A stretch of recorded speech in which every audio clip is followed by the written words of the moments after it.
Hi friends, welcome है हमारे GS India YouTube channels पे। Today we have selected test number 94। Friends, ये हमारा टेस्ट नंबर 94 है और पार्ट 1 है नर्सिंग एजुकेशन एंड एडमिनिस्ट्रेशन से। फ्रेंड्स, इसमें हम कुछ इंपॉर्टेंट क्वेश्चन के बारे में बात करेंगे जो भी नर्सिंग एजुकेशन और एडमिनिस्ट्रेशन में पूछे जाते हैं। फ्रेंड्स, ये हमारा पार्ट 1 है और इसके बाद हमारा पार्ट 2 आएगा जिसमें हम क्या है नर्सिंग एजुकेशन और एडमिनिस्ट्रेशन कंप्लीट कर देंगे।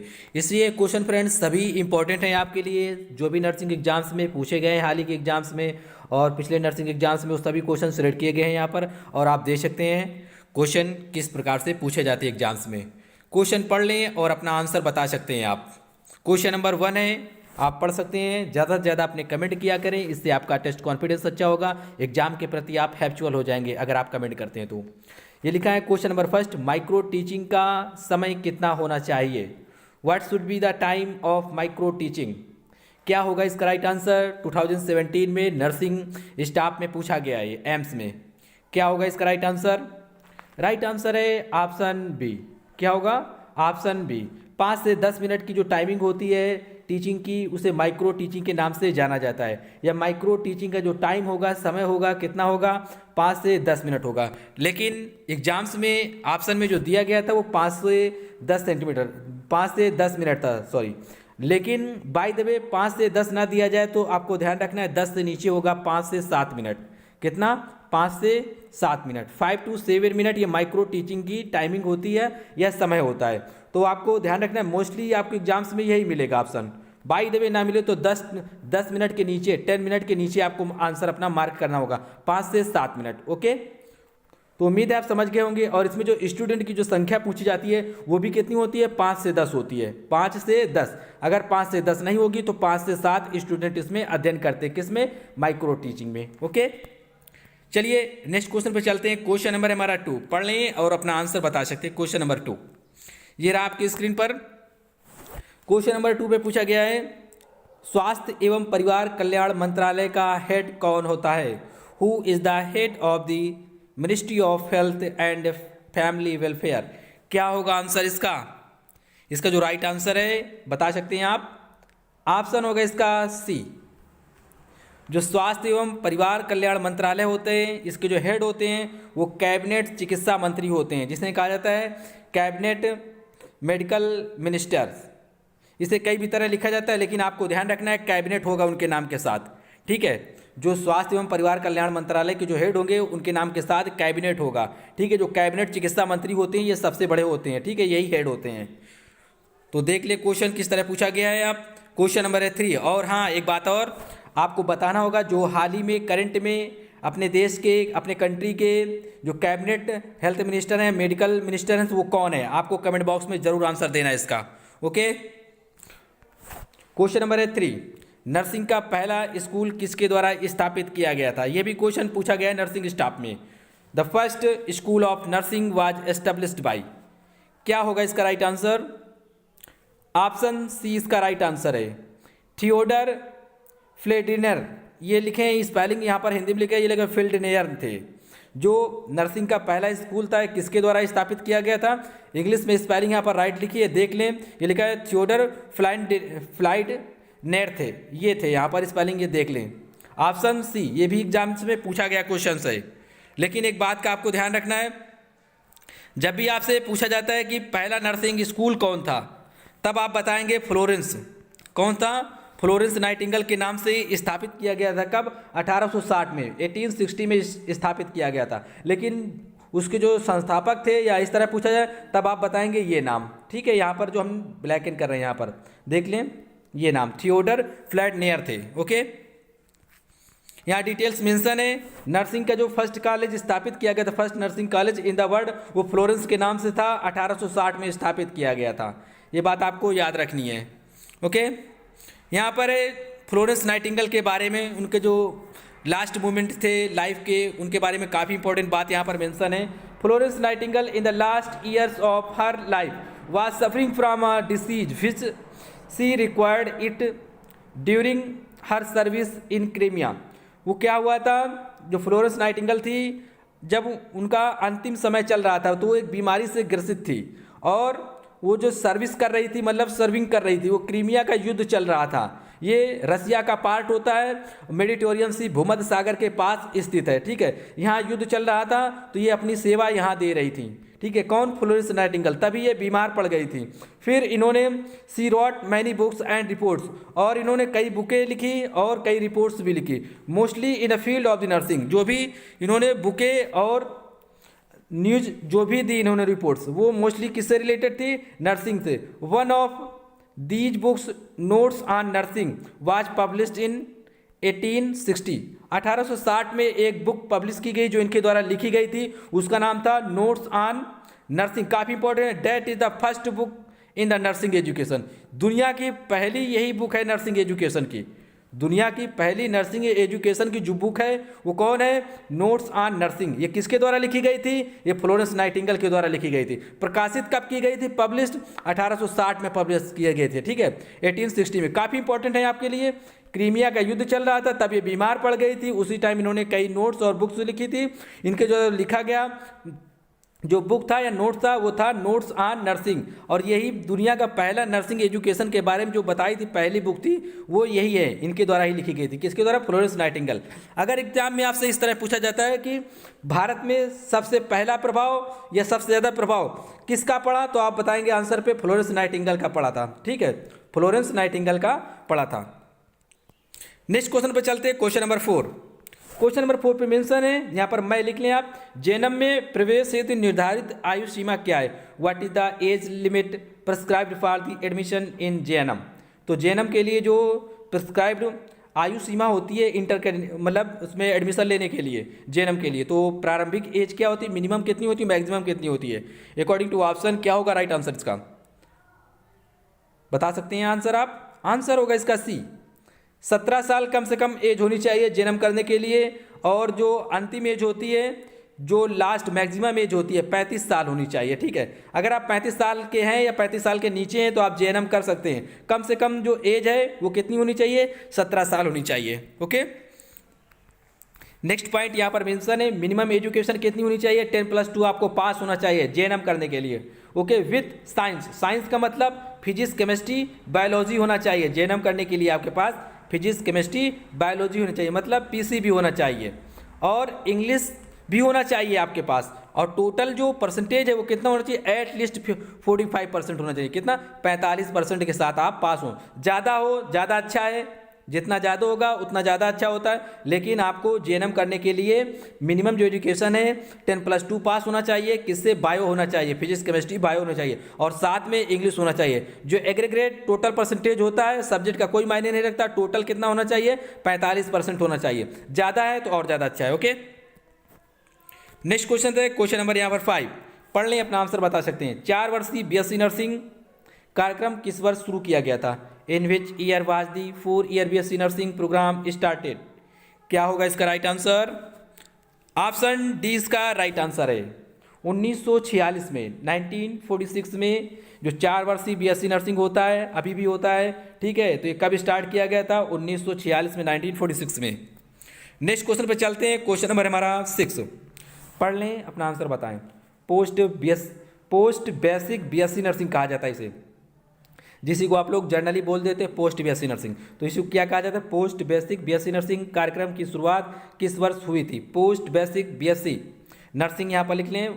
What year did the nursing program begin? तो किस ईयर स्टार्ट की गई थी? राइट आंसर होगा ऑप्शन सी, 1963 में, 1963 में। Option C right answer. Okay, next question पे चलते हैं, क्वेश्चन नंबर हमारा 7। पढ़ें, अपना आंसर बता सकते हैं आप। Question number 7। क्वेश्चन नंबर 7 ये 2-3 बार पूछा जा चुका है एग्जाम्स में, लेकिन क्वेश्चन को ध्यान से पढ़ें आप। क्वेश्चन नंबर 7 पे मेंशन है, इंडियन नर्सिंग काउंसिल एक्ट किस सन में पारित हुआ था? In which year was the Indian Nursing Council Act passed? इसका जो राइट आंसर है ऑप्शन सी, 1947 में, 1947 में Indian Nursing Council Act passed किया गया था। क्या किया गया था? पास्ड किया गया था। ये बात ध्यान रखना है, पास कब किया गया था, लागू कब किया गया था। नेक्स्ट क्वेश्चन पे हम बात करेंगे, लेकिन जो मोस्टली कई बार पूछा जाता है यही पूछा जाता है। ठीक है, 1947 में से एक्ट को पास किया गया था। नर्सिंग स्टाफ में कई बार पूछा जा चुका है ये क्वेश्चन। नेक्स्ट क्वेश्चन से यहाँ से डाउट क्लियर हो जाएगा आपका। क्वेश्चन नंबर है हमारा 8। क्वेश्चन नंबर आप 8 पढ़ सकते हैं अपनी स्क्रीन पर। क्वेश्चन नंबर 8 पे मेंशन है इंडियन नर्सिंग काउंसिल की स्थापना कब हुई थी। When was the Indian Nursing Council act या काउंसिल एक्ट एस्टेब्लिश। या आपसे पूछा जाए कि लागू कब किया गया था, ये कम इनटू फोर्स कब आया था, तब बताएंगे राइट आंसर ऑप्शन ए 1949 में। 1949 में क्या हुआ था, ये एस्टेब्लिश्ड हो गया था या फाउंडेड हो गया था, या आप कहें कम इनटू फोर्स मतलब प्रभाव रूप से लागू हो गया था। लेकिन पारित कब किया गया था तब बताएंगे 1947 में, 1947 में। ठीक है, इन क्वेश्चनों में काफ़ी डिफरेंस है, ध्यान रखें। मोस्टली जो पूछा जाता है ये ऊपर वाला पूछा जाता है, क्वेश्चन नंबर 7 कई बार पूछा गया है। लेकिन जब भी आप दें आंसर तो अकॉर्डिंग टू ऑप्शन देना है। ठीक है, मान लो आप बाय द वे कभी कभी एग्जामिनर से भी गलती हो जाती है, जो लोग पेपर्स भी बनाते हैं, बाय द वे 1947 नहीं दिया गया है तो आपका राइट आंसर ये होगा। अगर ये नहीं दिया गया तो आपका आंसर ये होगा, क्योंकि कई जगह हमने देखा है कि ऐसा मेंशन किया गया है। लेकिन जो राइट मैंने बताया इसका जो कन्फ्यूजन था वो क्लियर कर दिया। ये एक्ट जब पारित किया गया था, एक्ट जब लागू किया गया था या कम इनटू फोर्स में आया था या एस्टेब्लिश्ड हो गया था, तब 1949 में एस्टेब्लिश हो गया था। लेकिन पारित कब किया गया था, 1947 में। आपकी जानकारी के लिए आपको पता होना चाहिए, लेकिन जब ना दिया जाए तब आपको अपने दिमाग के अनुसार सॉल्व करना चाहिए क्वेश्चन को। Okay, according to option. Question number 9। Question number 9 पे मेंशन है वर्तमान में एएनएम को किस नाम से जाना जाता है। By what name is ANM currently known. क्या बताएंगे आप इसका राइट आंसर। कई बार बताया हमने ये क्वेश्चन, राइट आंसर होगा ऑप्शन डी, महिला स्वास्थ्य कार्यकर्ता कहा जाता है। एएनएम को किस नाम से जाना जाता है, महिला स्वास्थ्य कार्यकर्ता। काफ़ी इंपॉर्टेंट है, ध्यान रखिए। फीमेल हेल्थ वर्कर के नाम से इन्हें जाना जाता है, ये विलेज लेवल पर कार्य करती हैं। नेक्स्ट है क्वेश्चन नंबर हमारा 10, पढ़ें अपना आंसर बताएं आप। क्वेश्चन नंबर 10, महिला स्वास्थ्य कार्यकर्ता एएनएम के प्रशिक्षण की अवधि कितनी होती है। What is the duration of the training of women health worker. क्या होगा इसका राइट आंसर। ऑप्शन है बी इसका, 18 महीने की होती है। महिला जो स्वास्थ्य कार्यकर्ता होती हैं एएनएम की जो प्रशिक्षण की अवधि होती है कितनी होती है, 18 महीने की होती है। यहाँ पर देख सकते हैं क्वेश्चन नंबर है हमारा 11। क्वेश्चन नंबर 11 आप पढ़ लें और इसका आंसर बताएं। क्वेश्चन नंबर 11, क्वेश्चन नंबर 11 पे मेंशन है किस वर्ष से एएनएम का प्रशिक्षण काल 24 महीने से घटाकर 18 महीने कर दिया गया था। From which year was the training period of the ANM reduced from 24 month to the 18 month. किस ईयर से कर दिया गया था। इसका जो राइट आंसर होगा ऑप्शन बी, 1977 से, 1977 से कर दिया गया था। पहले ये जो था कोर्स का जो प्रशिक्षण काल था वो 24 महीने था, मतलब 2 साल था। फिर से 1977 में रिड्यूस कर दिया गया, कम कर दिया गया, 24 से घटाकर 18 महीने कर दिया गया। लेकिन एक बात ध्यान रखनी है आपको, ये जो 18 महीने किया गया है इसमें 6 महीने ट्रेनिंग के भी जोड़े हैं। ठीक है, क्या 6 महीने ट्रेनिंग के जोड़े गए हैं। ये 24 महीने का पहले प्रशिक्षण होता था, मतलब जो एजुकेशन होती थी। ठीक है, तो जब भी आपसे इस तरह पूछा जाएगा तब आप बताएंगे 18 महीने कर दिया गया है। लेकिन अगर इसमें और भी एडिशनल जानकारी लें आपसे तो 18 महीने तो ये है, लेकिन 6 महीने क्या है इसमें ट्रेनिंग के हैं। ओके, 6 महीने किए गए, एडिशनल किए गए। क्वेश्चन है यहाँ पर 12, लेकिन जो क्वेश्चन नंबर 11 है उसमें हमेशा आपसे इतना ही पूछा जाता है 24 महीने घटाकर कितना कर दिया गया, तब आपका आंसर होगा 18 महीने कर दिया गया। कौन से ईयर्स में किया गया, बस यही बात पूछी जाती है। तो 1977 में, 1977 में किया गया, इतनी बात पूछी जाती है मोस्टली एग्जाम्स में। क्वेश्चन नंबर आप 12 पढ़ लें, अपना आंसर बताएं। एएनएम कोर्स के लिए, एएनएम कोर्स के दौरान प्रशिक्षण के कुल इंस्ट्रक्शन आवर कितने होते हैं। जो इंस्ट्रक्शन आवर्स होते हैं जो एजुकेटेड किया जाता है वो कितने घंटे होते हैं। क्या होगा राइट आंसर इसका। What is the total instruction hours of the training during the A&M course। इसका जो राइट आंसर है ऑप्शन बी, 1350 घंटे। ये लिखा है 1350 आवर्स। ये इंस्ट्रक्शन आवर्स होते हैं किसके लिए, एएनएम के प्रशिक्षण के दौरान जो आवर्स होते हैं, कितने घंटे उन्हें इंस्ट्रक्शन आवर्स दिए जाते हैं या पढ़ाई कराई जाती है, वो 1350 घंटे, 1350 आवर्स। नेक्स्ट क्वेश्चन है यहाँ पर 13 नंबर, पढ़ लें, अपना आंसर बताएं। भारत में LHV कोर्स किस वर्ष शुरू किया गया था। In which year LHV course started in India. ये पूछा गया एग्जाम्स में, राइट आंसर होगा ऑप्शन डी, 1918 में स्टार्ट किया गया था। कब, 1918 में। इसका पूरा नाम कई बार पूछा जाता है एग्जाम्स में, तो आप लिख लें या ध्यान रखें, आपको पता होगा, कई बार बताया। Lady health visitor. क्या होता है, एल से होता है लेडी, एस से होता है विजिटर, एल से होता है लेडी, एच से होता है हेल्थ, वी से होता है विजिटर। ध्यान रखिए आप और याद कर लें आप। ऑप्शन डी इसका right answer. Okay, next question से क्वेश्चन नंबर है हमारा 14, पढ़ें, अपना आंसर बताएं। Question number 14, post basic BSc nursing कार्यक्रम में प्रवेश के लिए न्यूनतम योग्यता क्या है। पोस्ट, इंग्लिश में पढ़ लें question, post basic BSc, what is the minimum qualification for the admission to a nursing program. क्या होगा इसका राइट आंसर, मिनिमम कितना होना चाहिए, कम से कम बात कर रहे हैं, तो ऑप्शन होगा इसका सी, JNM आपको किया होना चाहिए, पोस्ट बेसिक BSc नर्सिंग कार्यक्रम करने के लिए या उसमें प्रवेश लेने के लिए या एडमिशन लेने के लिए आपके पास कम से कम इतना पढ़े होना चाहिए, आपके पास कितना JNM पास होना चाहिए आपको, ये करने के लिए क्या, post basic BSc nursing. Okay, कम से कम, अधिकतम योग्यता कोई भी चलेगी लेकिन कम से कम इतना पास होना चाहिए। इसके साथ कम से कम लिखा है, और JNM करने के लिए जो होती है वो एडिशनल होती है। यहाँ पर कोई भी लड़का हो या लड़की हो उसके लिए क्या हो, जनरल BSc ये JNM पास होना चाहिए, एटलीस्ट इतना पास होना चाहिए, और 10+2 होना चाहिए, फिजिक्स केमिस्ट्री बायो होने चाहिए, इंग्लिश कंपलसरी सब्जेक्ट होता है इसमें, ठीक है। टोटल जो परसेंटेज होता है 45% होता है, इतना एटलीस्ट होना चाहिए, ज़्यादा होगा ज़्यादा अच्छी बात है, ठीक है, चलेगा। लेकिन जब भी बात की जाएगी कम से कम कितना पढ़ा होना चाहिए, अगर आप इतना JNM पास है तो आप post basic BSc nursing program में एडमिशन ले सकते हैं। ओके, नेक्स्ट क्वेश्चन है यहाँ पर क्वेश्चन नंबर 15, काफ़ी सिंपल है, बताएं अपना आंसर। क्वेश्चन नंबर 15, ANM का पूरा नाम क्या होता है, what is the full form of the ANM, क्या होगा राइट आंसर, कमेंट करें जल्दी से अपना आंसर।